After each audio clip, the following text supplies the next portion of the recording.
Well, the Zags are once again heavy favorites to win the national championship, and it's thanks to the big fella in the middle, Drew Timme. What does Drew need to do to lead this team to a national championship and bring the trophy back to Spokane? More on that right here on the Locked On Zags podcast.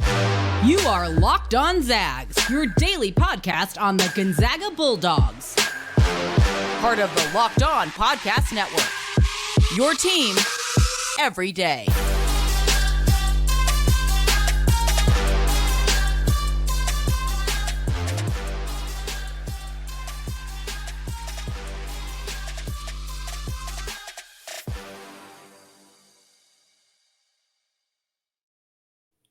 What is going on, y'all? Welcome to the Locked On Zags podcast, part of the Locked On Podcast Network, your team every day. I am your host and longtime Gonzaga podcaster, Andy Patton, here to take you through another outstanding season of Gonzaga hoops. Today's episode is brought to you by BetOnline. BetOnline has you covered this season with more props, more odds, and more lines than ever before. BetOnline, where the game starts. All right, we are talking Drew Timme today as we get closer and closer to the start of the college basketball season. It is 8 days away from Gonzaga scrimmaging Tennessee in a really, really exciting game. That game is going to take place in Texas, near the hometown, actually, I believe in the hometown of Gonzaga forward Drew Timme, Richardson, Texas. We want to talk about Timme today. We're going to talk about his history. We're going to talk a little bit about his best and worst case scenarios. And frankly, the overarching theme of the episode is, what does Drew Timme need to do to lead the Gonzaga Bulldogs to their first ever national championship? Does he need that for his legacy, and how can he get them there? We're going to start out talking about his history. Drew Timme was a top 50 prospect, like I said, out of Richardson, Texas. He was a well-regarded high school prospect. I know I watched this video. I'm sure many of you listening to this watched the video a few years back of him absolutely dominating in high school. He was 6'9" back then. He had handles. He was playing like a point guard. He was wearing big goggles, just a goofy looking guy, absolutely crushing everybody he was playing. And guess what? That's what he's become in college. That hasn't really changed. He's less of a point guard like he was in high school. He was playing a little bit more guard type position, and it was what made that video really stand out for Drew. But he's been an absolute menace ever since he got into college. He began his career backing up Phil Petrusev during that 1920 season. He played 20 and a half minutes per game. He averaged about 10 points and 5.5 rebounds. Even as a true freshman and a backup center, he wasn't a starter. He was just coming in playing 20 minutes per night, but he was a machine. He shot 62% on two-pointers. His efficiency was something that he had right out of the chutes as a college player. Again, 10 points and 5 boards off the bench. You don't see that all of that often. I distinctly remember during the WCC tournament of that year when Drew Timme was absolutely cooking. Dick Vitale was on the call, and he was just pumped, man. He was pumped. He was like, this guy's going to be so, so good. A true diaper dandy. And love him or hate with Dick Vitale, he was absolutely right here. He knew right away. He's like, this guy is going to be really, really good. And sure enough, we're looking back a couple years later, Drew Timme is one of the all-time great Zags, potential 3-time All-American, potential National Player of the Year, an award he has come close to winning already in his high school career. After that 1920 season, which of course got cut short because of COVID-19, Philip Petrusev was out the door. Drew Timme stepped into a starting role during that 2021 season, of course, with Jalen Suggs and Corey Kispert up at the 4, and that dominating team that did not lose a game until the national championship, thanks in large part to the performance of Drew Timme. He played 28 minutes per game. He averaged a career high 19.7 rebounds, 2.3 assists. He was a ridiculous 67.7% on two-pointers.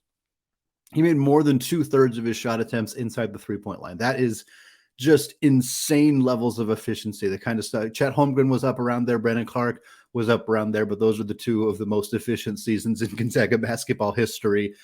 Drew Timme right in that conversation as a sophomore, again on that team with Jalen Suggs, with a fresh Andrew Nembhard getting his eligibility. Of course, Joel Ayayi, Corey Kispert, really, really talented team. But that team doesn't go to the Final Four. That team doesn't go to the national championship without Drew Timme.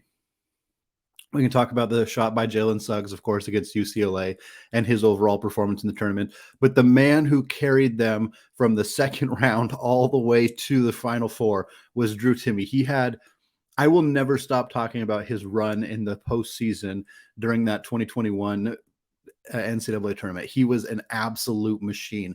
In a 4-game stretch between Oklahoma, Creighton, USC, and UCLA. In that 4-game period of time, Drew Timme averaged 25 points, 7 rebounds, 3.5 assists. He shot 70.2% on 2-pointers and 77% from the free throw line. 70% on 2-pointers against Oklahoma, who had Brady Manek, who ended up being one of the best players on the North Carolina team that went to the national championship the following year. Creighton, who had Christian Bishop, who transferred to Texas and was one of the better big men in the entire country. USC, who had Evan Mobley, who is going to be an NBA Defensive Player of the Year someday, maybe as soon as this year, one of the best defensive big men on the planet. And then, of course, that UCLA team, which wasn't super deep in the front court, but was still a really, really talented top-tier team on a torrid hot streak. Drew Timme carved every single one of those teams up, just carved them up. 25 points on 70% shooting from inside the three-point line. An absolute wrecking ball in those 4 games. Of course, we know what happened after that. The Zags went to the national championship game. Things did not go well in that game. Drew Timme had an off night. He wasn't shooting particularly well. He was also being exposed as a poor perimeter defensive player, something that really stood out in that game when Baylor was able to get switches with their guards. They're really, really talented guards in Davion Mitchell, Maceo Teague, Jared Butler, getting those guys open, getting opportunities for them to attack the rim on guys like Drew Timme, on guys like Corey Kispert. Unfortunately, that game did not go well for the Zags. Drew Timme returns for the 21-22 season, partners up with Chet Holmgren in the front court, averages basically the same as what he did as a sophomore, 18.5 points, 7 rebounds, 2.8 assists. So this was his career high in assists. And that makes sense because he was a bit more of a facilitator. The Zags created a situation because they had 2 big men on the floor most of the time, because Chet Holmgren was such an elite low post scorer and, of course, a threat to shoot from the outside. Drew Timme could get the ball a little farther away from the rim and operate more in a facilitator role, a role we've seen guys take on. It's a more common role in the NBA, like Domantas Sabonis has taken on this role in a significant way. Now, Sabonis is farther away from the rim than Drew Timme was, but what Drew was able to do last year is bring double teams to him and be more diligent about figuring out where to get the ball out, kick it out to shooters. Either they swing it back around and get an open shot, or they just take the open shot as it is. But for him to continually see his assist numbers climb up is showing his progression as an offensive basketball player. He also had a really strong NCAA tournament. Again, of course, the Zags did not go as far, unfortunately. They really struggled in basically all 3 of the games that they played in the NCAA tournament, but they may not have even made it to the Sweet 16 without Drew Timme. His performance against Memphis in that second half, the first about 5 minutes of the second half against Memphis in Portland, he put on an absolute clinic. Like they needed Drew Timme to come out and absolutely do work in the low post in the second half of that game. They needed it. They absolutely needed it. They do not win that game without it. And he did. He came, I think he scored 11 points in about a 4-minute stretch in the second half, just absolutely turned the tide of that game, helped lead the Zags to a victory. Of course, things didn't go well in the Arkansas game, unfortunately, but then it was the offseason. And then it was, is this the end of Drew Timme's career? Have we seen the last of the big fella in a Gonzaga uniform? All offseason, the concern, should the Zags get Dawes Amack from Utah Valley? Should the Zags get John A. Broom from Morehead State? Should the Zags get Kenneth Lofton? Like, do they need to go find somebody to replace Drew Timme? They went out, they got Efton Reed out of LSU. A great addition, but is he going to be capable of starting instead of Drew Timme, et cetera, et cetera? And then at 11 p.m., the night before the deadline to decide whether you're going to stay in the NBA draft or come back to college, Drew Timme hopped on Twitter, 2 words, "I'm back," boom. He went back to playing his video games, and that was that. And now we get 1 more year of Drew Timme, at least 1 more year. Technically, he has 2 years of eligibility. We'll talk a little bit more about that in the final segment. But for right now, Drew Timme is going to be here during the 22-23 season. He's going to be a National Player of the Year candidate. We're going to talk in the second segment about what he needs to do to lead this team to a national championship. But before we do that, I want to tell you all about Sweatblock. It's fall wedding season, and I can't tell you how nice it is to not have to worry about sweating through my dress shirts while I'm out on the dance floor. Thanks to Sweatblock. I was able to fix my sweating issue and still cut a rug with Sweatblock. Sweatblock was created by a doctor to help with his own excessive sweating. It is doctor created and doctor recommended. If you or someone you love is experiencing embarrassing sweat or odor, try Sweatblock. Save 20% with promo code LOCKEDON at sweatblock.com. It's also available on Amazon. All right, segment 2, still Andy Patton, still Locked On Zags. Want to thank all of you who have made Locked On Zags your first listen of the day. And I also want to thank all of you who have checked the show out on YouTube.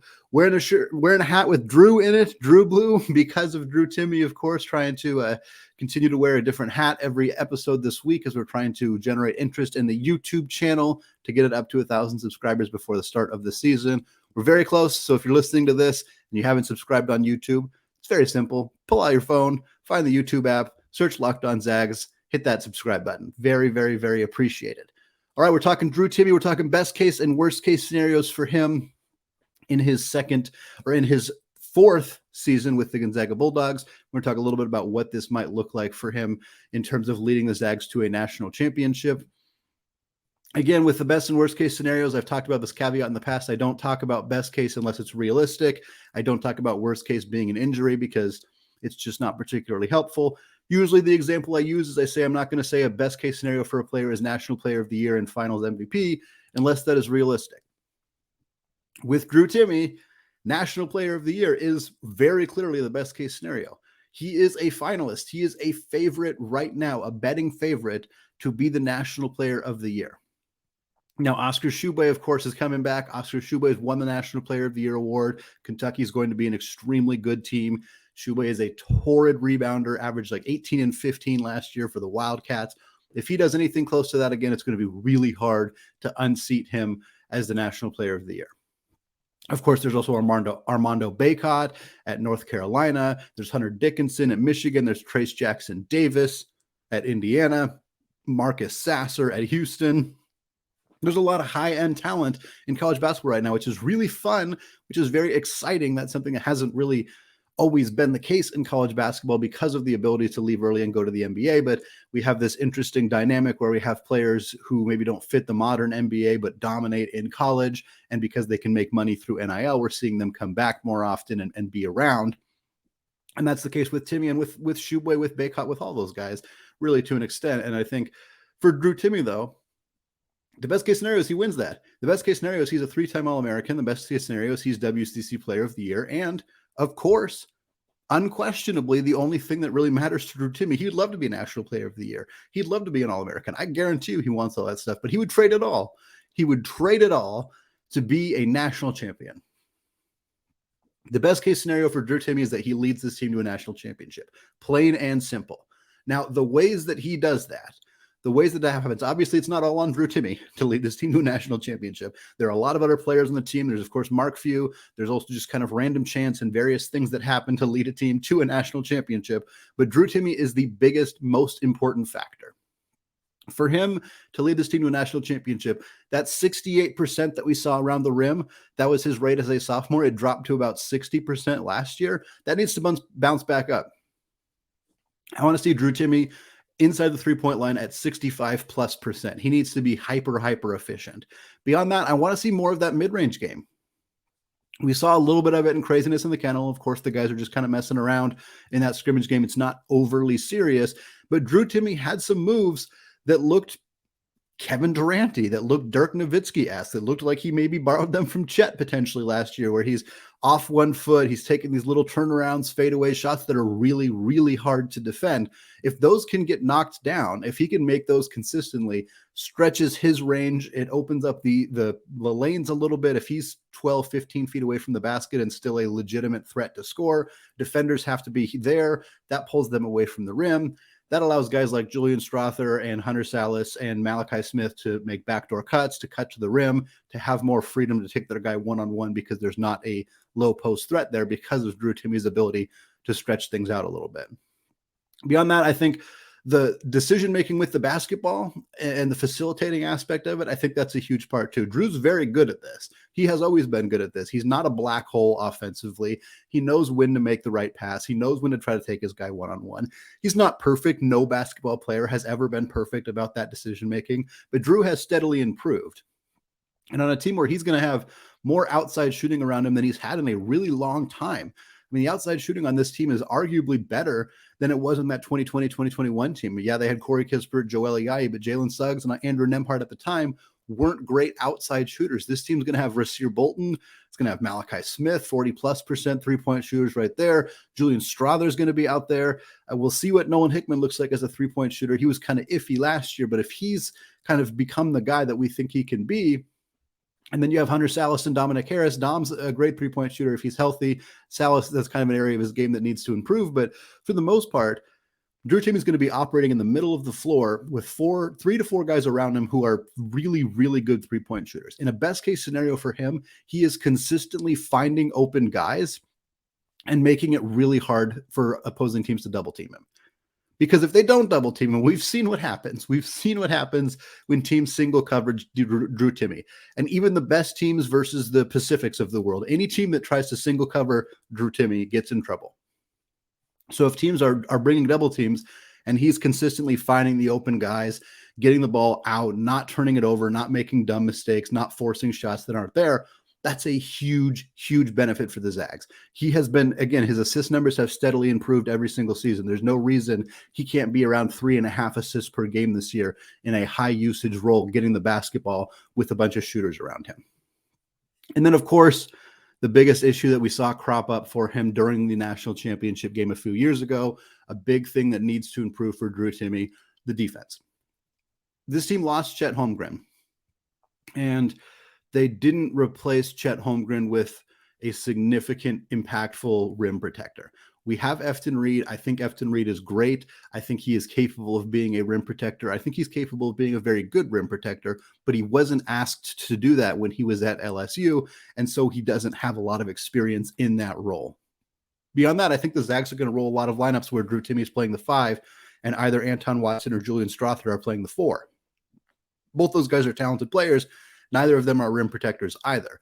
They're also both 6'8", 6'9", so it's difficult to ask them to play that role. So if Drew's the primary big man on the floor for 25 to 28 minutes per game, he's going to have to handle that role. He's going to have to be a tenacious rebounder. He's going to have to be a rim protector, a shot alterer, a guy who does that without fouling. Best case scenario, we see tangible improvements in that area. He joked with media that he wants to break Chet Holmgren's single season block record. Obviously, that's not going to happen for Drew Timme, but if he knows that that is a priority, something to work on and improve on, he's got excellent footwork offensively. There's little reason to believe he can't be better on that end of the floor defensively. We also know that, perimeter defense away from the rim on those switches has been something that was challenging for him. Best case scenario, when he is exposed in those situations, when teams can find ways to get those mismatches and get guards on him, he is improved in that area. He is better defensively in those situations because good teams are going to find ways to do that. They're going to exploit those mismatches. They're going to do what Baylor did. And in the best case scenario, the Zags can withstand that, and it's not something that ends up burying them. Best case scenario for Drew Timme is he does enough this season to be an NBA draft selection. He has always been on the borderline of, is he going to get drafted? Is he going to be a second round guy, late second round guy? Is he going to be an undrafted guy, two-way guy, whatever it may be? Best case scenario is he does enough this year, shows enough improvement in the areas he needs to improve, that he is a mid-second round selection, kind of goes the Luka Garza route where he gets selected. Maybe he bounces around a little bit, but he finds himself in the NBA pretty consistently. Now, the worst case scenario for Drew Timme still looks pretty darn good. It's hard to imagine a scenario where he craters or he falls off a cliff or he's not good at all. He's still going to be very, very good. Of course, it's Drew Timme. He's one of the best college basketball players we've seen in a very, very long time. But the worst case scenarios are that some of the areas that we want to see improvements from, we just don't. I think the worst case scenario that we could see for Drew Timme, quite frankly, is that we see an uptick in his attempts from the outside, but not an uptick in his actual percentage. So he comes out and he thinks, hey, I want to shoot more threes. I want to shoot, 2.5, 3 attempts per game because I want that aspect of my game to be showed off more. I want to showcase it more. I want to, impress the scouts. And he's out there shooting 29, 30, 32% or whatever. And just kind of a lot of offensive possessions are wasted because Drew Timme's taking not so great shots. To be clear, I don't think this is going to happen. Mark Few has done a really good job of not. The Zags don't incorporate a lot of big men shooting. That just hasn't been a part of their offense. And guys who want to work on that, who need to improve that, we haven't seen a lot of situations where they've kind of taken over games in an attempt to do that. And I'd be surprised, knowing Drew Timme's competitive fire and his leadership. I don't think he's going to do that. But to me, that would be the worst case scenario. Beyond that, of course, there's the defensive faults, the defensive concerns, is that he's just the Zags rim protection struggles this year. That they don't have a lot of it. Guards, bigger guards are able to get to the rim, are able to draw contact or get free lay-ins, and Drew Timme is not able to be the shot alterer that the Zags really need him to be. Worst case scenario for Drew Timme is that efficiency is closer to 61%, like it was as a junior, not that 67% that it was as a sophomore. Again, not a huge difference, and also still both really, really elite numbers. But for the Zags to really be the best version of their team that they can be, Drew needs to be over 2/3, closer to 70% around the rim. If he can be at that level of efficiency and a better facilitator, getting the ball to shooters, this team's going to be really, really, really hard to beat. All right, we're going to come back in the third and final segment. We're going to discuss Timme's expectations for next season, and we're going to talk about what his professional future might look like. But before we do that, I want to tell you all about BetOnline. College basketball is now less than 2 weeks away, while college football and the NFL are underway. And of course, the MLB playoffs are in full swing. BetOnline.net is your number one source for all of your betting needs and sports information. From all the latest odds, contests, and player props, you name it. BetOnline remains the best spot for all your latest sports developments, including podcasts and reviews for all of the leagues this season. And it's not just basketball. BetOnline is your continued source for all your sports wagering information needs, including live betting and your favorite Vegas casino games. They even have lines for coaching changes across every major sport, so even in the offseason, you can get your fix. Head to the website today or use your mobile device to learn more about the trends and action. BetOnline, where the game starts. All right, segment 3, still Andy Patton, still Locked on Zags, still talking Drew Timme here as we look at the big man's 4th season at Gonzaga. Very, very exciting stuff that he's back, of course. We're going to talk about his realistic role here. I think Drew Timme is going to be a 3-time All-American. I think feel pretty good about the fact that Drew Timme is going to put up comparable numbers to what he's put up the last couple of seasons, 18-ish points per game, 6.5, 7 rebounds per game. If he puts up improved assist numbers, maybe around 3 per game, or at least over 2.5 per game, he's shooting 60-ish, 65, 68% from 2. The Zags are going to be a team that's going to be in the conversation for a number 1 overall seed, or at least a number 1 seed throughout the season. All of that happens. Drew Timme finds himself on the All-American team.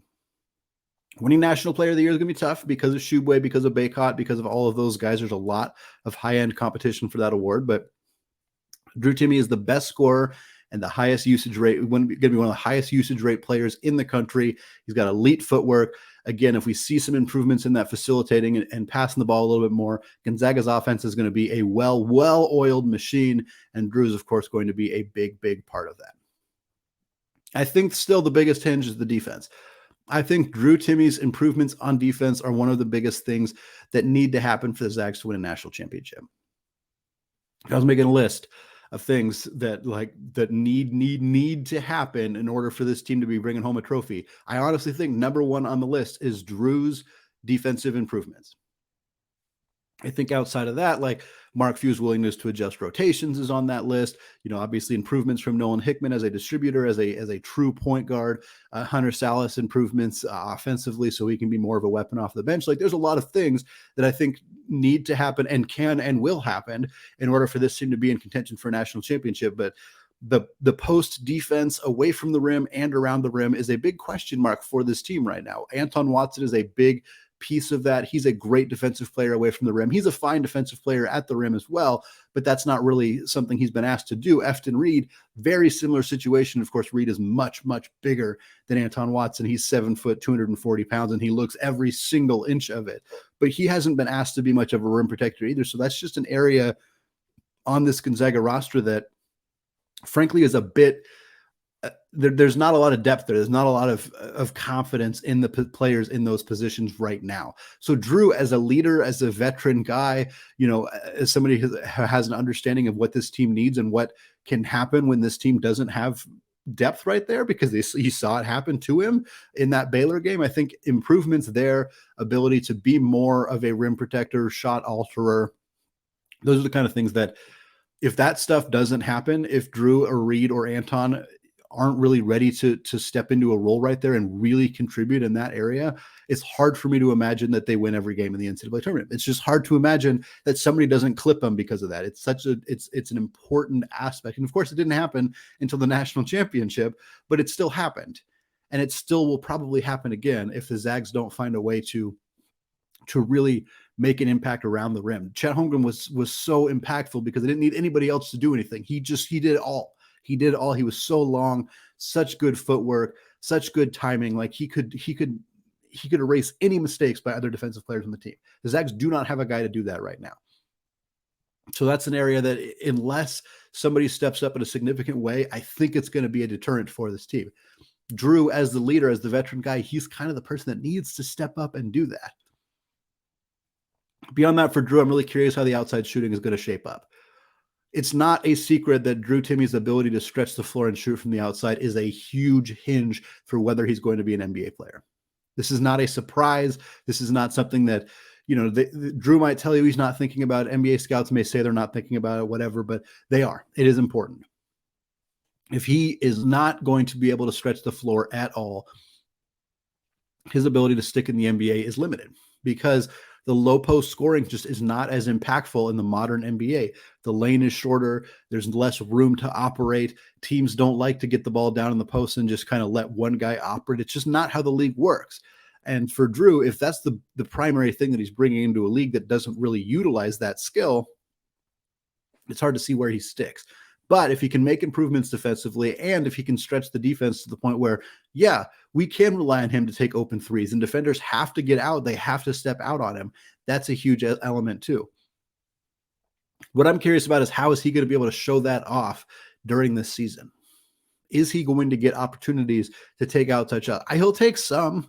He's always taken some. It's not, he'll take 1 or 1.5, maybe 2 per game. And that's totally fine. I don't think that there's a problem with him taking a few of them, but I'm wondering if we're going to see an uptick in that, or if he takes, 1 or 2 per game for the first 10 games, but he's shooting pretty well, then maybe, he's made 4 out of his first 11. Like maybe we let him keep doing that. I'm curious kind of how that's going to go throughout the season. It's an element of this upcoming Gonzaga season that I'm very interested in is how much of Drew Timme's outside shooting do we see? Do we see improvements there? Do we see him scrap it early in the year and just focus on being the low post dominant scorer that he is? In that case, does that hurt his professional aspirations? Does he continue to work on it on the side and show it off during the NBA combine? Like who knows exactly how that's going to shake out. But I do want to say on that, I think this is Drew's final year in Spokane. I would have said that last year at this time. In fact, if you go back and listen, I almost certainly did say that at this time last year. So who knows? He does technically have another year of eligibility. However, as I understand it, this is what happened with Andrew Nembhard. If you declare for the NBA draft for a third time, you immediately give up your eligibility.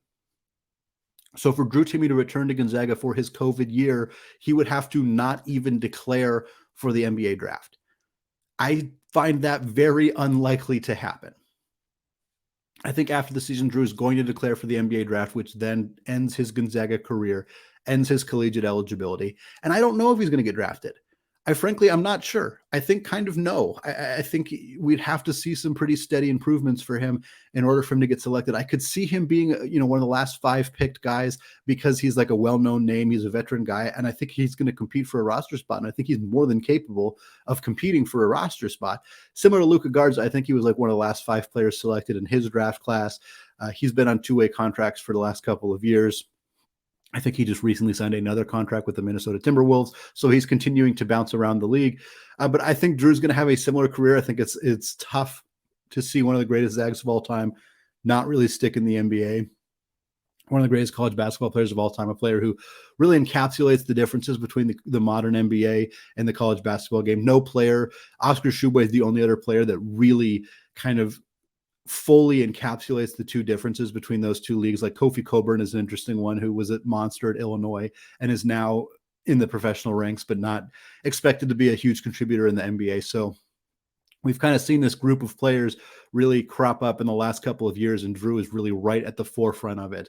And I'm curious what that means his professional career is going to look like. It's something I'm very fascinated by.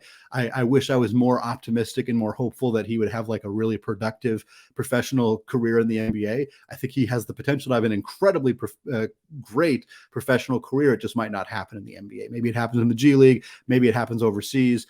Maybe it's some combination of all of those. I don't know. But I don't see Drew's current game fitting all that well in the modern NBA, and I don't think that that's necessarily going to change in the next year. All right, that is going to do it for me today. Thank you all for listening. Don't forget to check out my written content at scorezagscore.com. One more episode coming out on Friday for another player preview series talking about one of the most polarizing players on the roster in Dominic Harris right here on the Locked On Zags podcast. Available wherever you get your podcasts, also available on YouTube as well. Finally, I want to thank all of you who have made Locked On Zags your first listen of the day. If you're itching to get back into college hoops and you want to hear about some of the other top tier teams in the NCAA, check out Locked On's newest college show, Locked On Cougs, all about the Houston Cougars. Friend of the show and former guest Parker Ainsworth is in his first couple of weeks as the host of Locked On Cougs. It's a great way for fans of college basketball to learn more about Marcus Sasser and Kelvin Sampson's outstanding 2022 recruiting class. All right, folks, thank you all for listening, and go Zags.